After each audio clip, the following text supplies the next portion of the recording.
Everyone, welcome back to the channel. The rain hadn't stopped in 3 days. Detective Evelyn Shaw leaned against her car, watching the mist roll over the edge of Black Ridge Forest. The call had come in just before dawn. 3 bodies found near the abandoned mine. The deputy who called it in hadn't said much, only that something's wrong with their faces. Shaw zipped her coat tighter, grabbed her flashlight, and started toward the yellow tape slicing through the fog. The ground was soft, sucking at her boots. The air smelled of copper and wet leaves. When she reached the clearing, her stomach clenched. 3 corpses sat upright in a circle, their skin gray, their eyes hollow pits burned clean through. Their hands were clasped together like they'd been praying. Carved into the dirt between them was a symbol, 3 interlocking rings with a line running through the middle. "Jesus," muttered Officer Trent, his flashlight trembling. "You ever seen anything like that?" Shaw knelt down. "No, and I don't think I want to." There was no sign of struggle, no footprints, no blood trail. The only sound was the drip of rainwater from the trees. Then one of the radios crackled.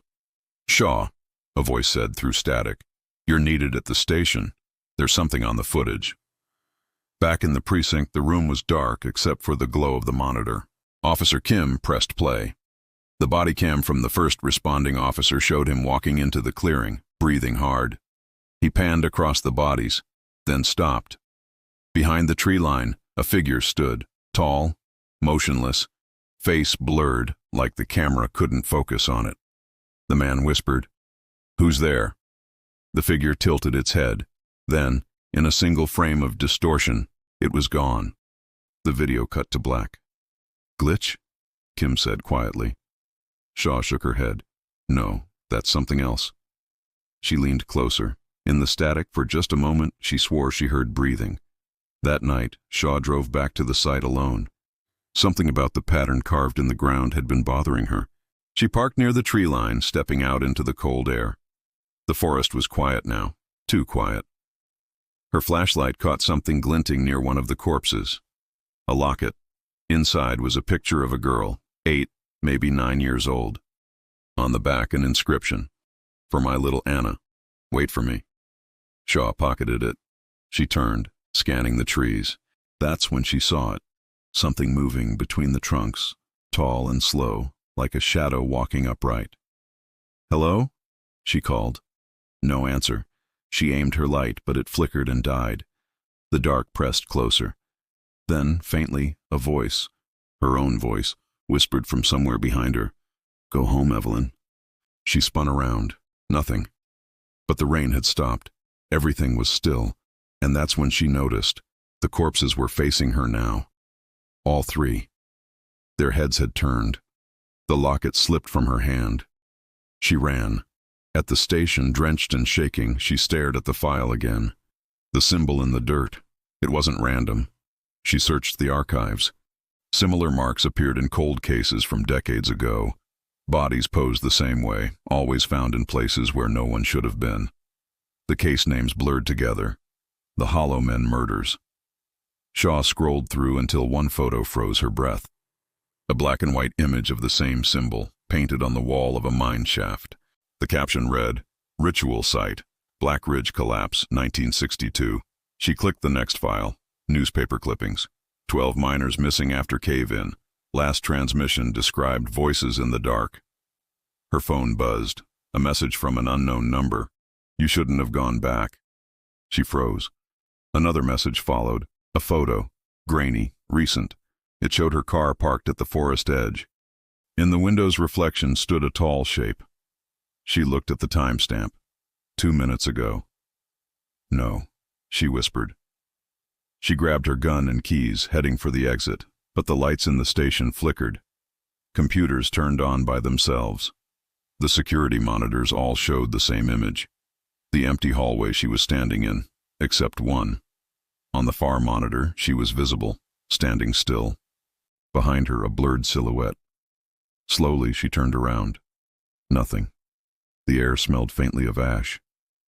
On her desk, her phone buzzed again. One last message. "The hour waits for you." The lights went out.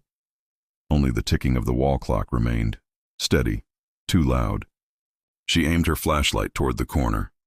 There, written across the wall in something dark and wet. We never left the mine. Then, breathing. Heavy, close. She turned, flashlight trembling, catching a glimpse of something tall ducking behind the evidence shelves. Her heart pounded. She stepped forward, gun raised. "Come out!" A whisper echoed from the dark. "We are the hours you buried." She fired once. The sound swallowed itself. Silence. Then static. Every radio in the room came to life, whispering the same words in overlapping voices. "The hollow men. The hollow men." Shaw backed toward the door, shaking. But when she opened it, she wasn't in the station anymore. The walls were rock, wet, dripping. The same mine from the photos. The air was thick with rot and earth. Somewhere in the dark, a clock ticked, slow, steady. She turned her flashlight down the tunnel. At the far end, a dozen silhouettes stood, heads bowed, faces blank. And in the center, something taller raised its head. Two hollow eyes stared back at her, glowing faintly like embers. The voice came again, low and layered. "You opened the hour. Now you'll never close it."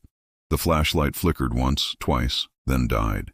Darkness swallowed everything. The ticking stopped. End of part 1, The Hollow Men. When Detective Evelyn Shaw opened her eyes, she wasn't sure if she was awake or still inside the mine. The air was damp, her breath fogging in the cold. Her flashlight was gone. The only light came from faint streaks of luminescence along the tunnel walls, like veins pulsing with dim, sickly glow. She tried her radio, but all she heard was static, and beneath it, faint whispers. "Who's there?" she called out. The whispers stopped.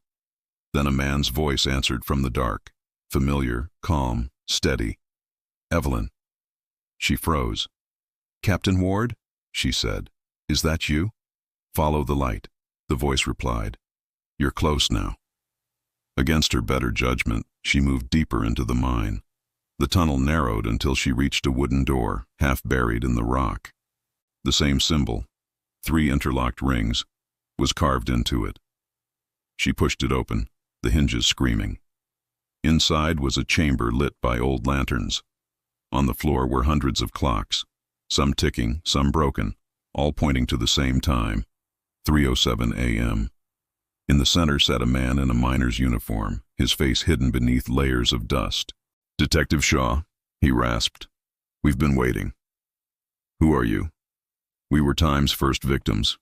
He lifted his head, revealing hollow sockets where eyes should have been. "And now we serve what remains." Evelyn stepped back, gun trembling in her hand. "You're supposed to be dead."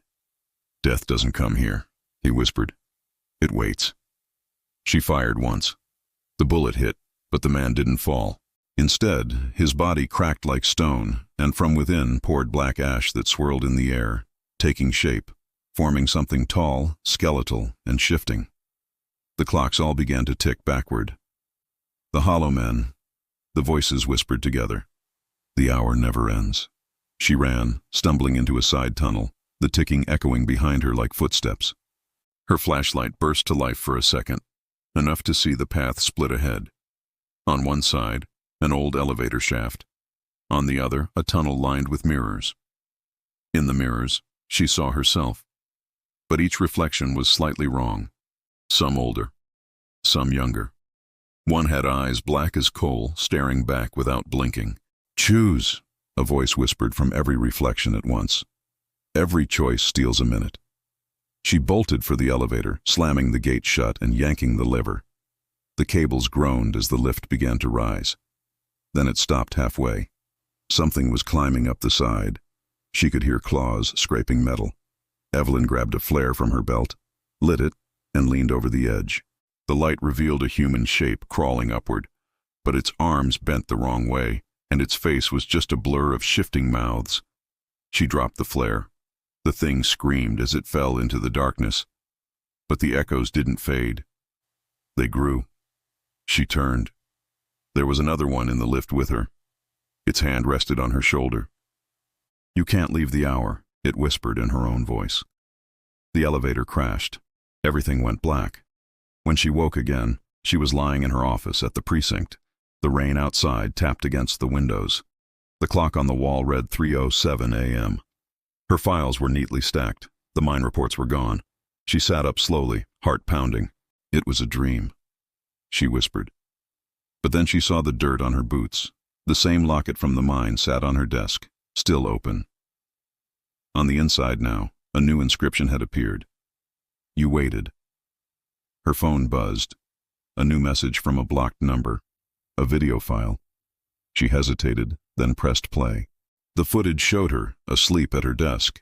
Behind her, the reflection in the window moved. Something tall, watching.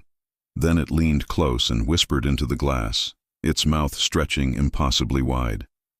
The screen went black. Another message appeared. The hour begins again. The lights flickered.